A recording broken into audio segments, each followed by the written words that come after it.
Ukrainian soldiers marched in Kiev on August 24, 2017, during a military parade marking Independence Day. From Lukatsky, Russian officials said Saturday that the U.S. decision to supply Ukraine with lethal weapons to combat Russian-backed separatists will cause new bloodshed, as long-standing tensions between Washington and Moscow escalated over the four-year-old conflict. Moscow's admonition came shortly after the State Department announced Friday evening that the United States will provide heavy armaments to Ukraine for the first time, a step up from the support equipment and training offered so far.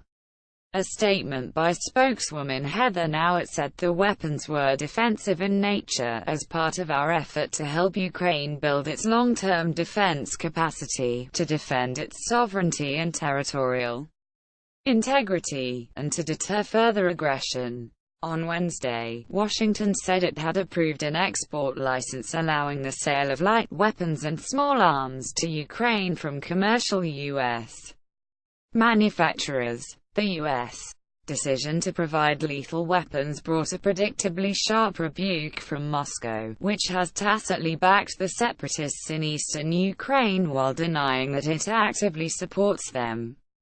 The United States has crossed a line by announcing its intention to supply lethal weapons to Ukraine, Russian Deputy Foreign Minister Sergei Ryabkov said Saturday.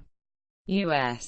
weapons are capable of leading to new casualties in our neighboring country, and we cannot remain indifferent to that. Moscow has long maintained that U.S.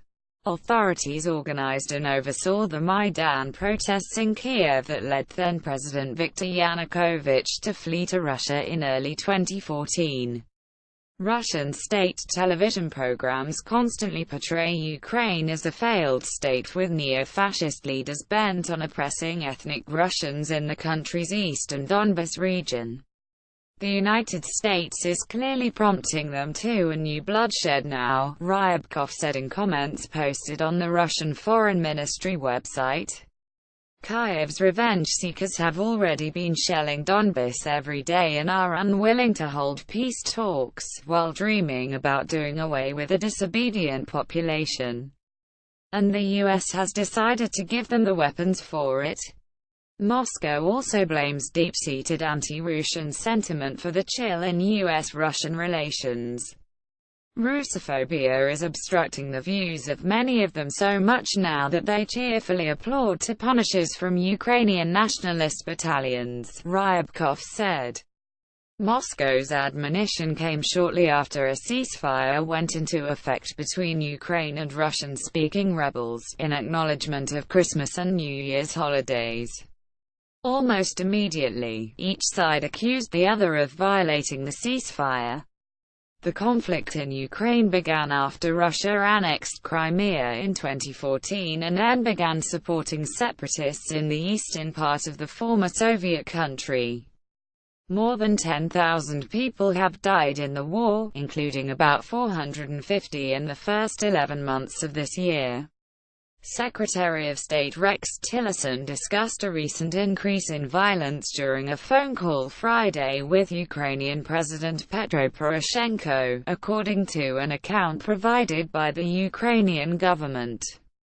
The State Department confirmed that the call had taken place but provided no details. The Ukrainians said Poroshenko thanked Tillerson for the continuation of U.S. sanctions against Russia and for the consistent support of Washington regarding the increase of Ukraine's defense capacity. It also said Tillerson reassured him that U.S. support for Ukraine would continue. Russia has denied sending troops and heavy weaponry to eastern Ukraine, but the United States says Moscow is providing arms, training and troops to support the separatists. Tillerson has said that the strained U.S.-Russia relations cannot improve and that punishing sanctions will not be lifted until Moscow withdraws its support from the rebels in Ukraine and returns Crimea to Ukrainian sovereignty. Ukraine has for years asked the United States to provide it with lethal weapons. The Obama administration considered providing heavy weapons but balked, fearing such a move would further inflame the conflict. Among the equipment Kiev most seeks are Javelin anti-tank missiles. The State Department said the U.S. assistance is entirely defensive in nature, and as we have always said, Ukraine is a sovereign country and has a right to defend itself. In Moscow, a leading Russian lawmaker also spoke out against the U.S. arms deal Saturday, saying that it signaled Washington's intention to abandon talks on regulating the Ukraine crisis that were established between U.S. Special Envoy Kurt Volker and his Russian counterpart, Sergei Ivanov. By deciding to arm Ukraine with lethal weapons, the United States is giving a clear signal to Kyiv that it will support an attempt at a military solution.